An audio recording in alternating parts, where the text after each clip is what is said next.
The Virginia Public Free Schools Law of 1870 created one Fairfax County public school system, but two sets of schools, one for white students and one for black students.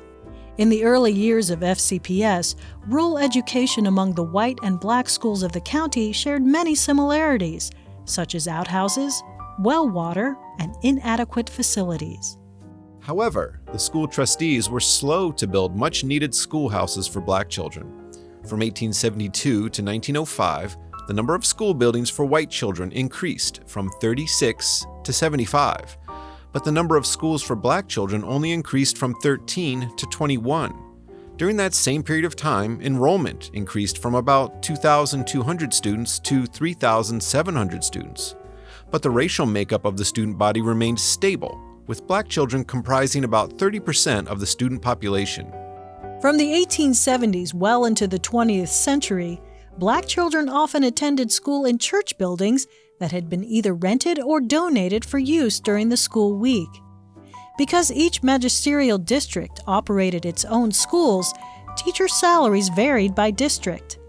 During the 1886-87 school year, on average, black teachers made $25 per month versus their white counterparts who made $30 per month. Inequality among teacher pay increased dramatically by the early 20th century when white teachers were, on average, paid $35 to $50 per month, and black teachers were paid $25 to $35 per month. The first public high schools for white children in Fairfax County opened in 1907. Black children had no in-county high school until the opening of Luther Jackson High School in 1954. Prior to that time, black children seeking secondary education had to travel to Washington, D.C. or the Manassas Industrial School. Beginning in the 19-teens, Booker T. Washington and the Tuskegee Institute partnered with philanthropist Julius Rosenwald to build state-of-the-art schools to advance the education of black children in the southern United States. 3 schools were constructed in Fairfax County with funding donated by the Rosenwald Foundation, namely Fairfax, Oak Grove, and Seminary.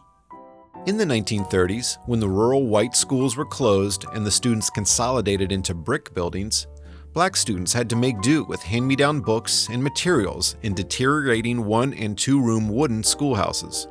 The last one-room schoolhouse for white children, Seidenstricker, closed in 1939, whereas the last one-room school for black children, Spring Bank, closed in 1948.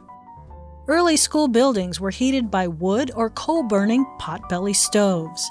Former students fondly recall teachers such as Louise Archer and Ludi Lewis Coates cooking a pot of vegetable soup on the stove during the school day to feed the children at lunchtime, many of whom could not afford to bring their own lunches. In 1954, the landmark Supreme Court case Brown v. Board of Education declared that laws creating separate public schools for white and black students were unconstitutional. However, it wasn't until 1966 that Fairfax County Public Schools ceased operating a dual school system.